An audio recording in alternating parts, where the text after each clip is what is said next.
little bit of introduction to Hilchos Tekias Shofar.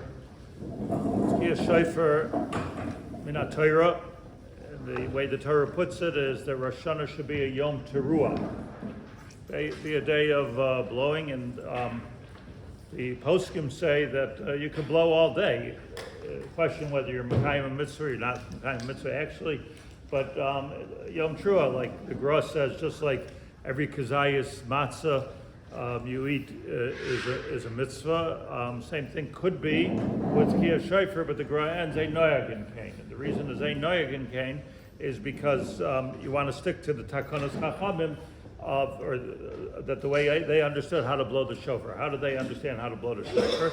So what they said is that on Rosh Hashanah in Mussaf, so it's very important that we we daven to Hashem in three different ways: Alchiyos, Echronos, and Shofar. It's different types of appeals to HaKadosh Baruch Hu. You're the Melech, remember for the things that we did, like the Akedah, and Shofar, and listen to the Shofar. So what we have to do, say Chazal, that we have to blow Shofar by every one of those things, by Malchios, by Zechronos, and by Shofars. Later on, the Gemara came and added, let's do more Tekios, and that's not during Mussaf. Not during Mussaf, that's the earlier Tekios, the ones that we are called Tekios Shofar. That's the bigger celebration, it seems, in Shul, make a bracha, minah meitzar, and we blow shofar before Mussaf. So there's kind of two sets of shofar. The first set is called Tekios D'Meyushav, and the second set is called Tekios D'Me'umad. Why is it called Tekios D'Meyushav if it's the main one? The answer is it's not the main one. The main one is Tekios D'Me'umad. The main shofar is the one you blow by Mussaf. So the Gemara says, well, if the main one's why you blow at Mussaf, so why do we blow earlier at all? What's the point? The answer is Kedei la'arvev Hasatan.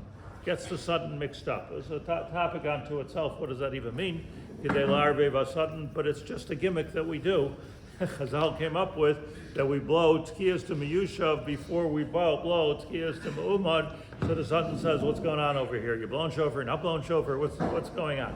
But it's fascinating, and in a way, not only does it mix up the Satan, but it mixes up all of us also, because what happens is that the Tekios D'Me'umad are the main ones and have much stricter halachos than the Tekios D'Meyushav that feel like the main one and they come first. It's also like a chiddush that usually once you do your Yotzei Mitzvah Tekios D'Meyushav, so it's hard to understand. That's where we make a bracha. We must be Yotzei.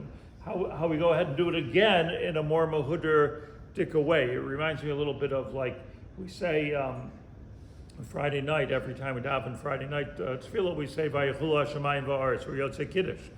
And then we go home, make the real thing. Pick up the cup and stand up, and the whole family and everything. You make the real thing. So why are you making the real thing after you make Kiddush and Shul? So the answer is sometimes Chazal were masakin that way, that even though you've done the mitzvah in a secondary way, you can do it the better way second. So in other words, second becomes first and first becomes second. So I'm saying this only as an introduction to so many of the halachas of Hilchos Shofar, both the Tekios D'Meyushav and the Tekios D'Me'umad. Agav, just last thing, even though they're called Tekios D'Meyushav, the sitting Tekios, nobody sits for the Tekios D'Meyushav. So they're called that Tekios D'Meyushav because that used to be part of the Irvu Hasatan, like if we're blowing shofar, we're sitting down for. But today, mipnei kvod ha-shofar and ha-mitzvah and ha-tzibur, so we stand up for all of them, and you really stand up. You know, I always talk about what you have to stand up for, what you don't have to stand up for. You have to stand up for the Tekios D'Meyushav. Tekios D'Meyushav requires standing, and we'll go further with the thing.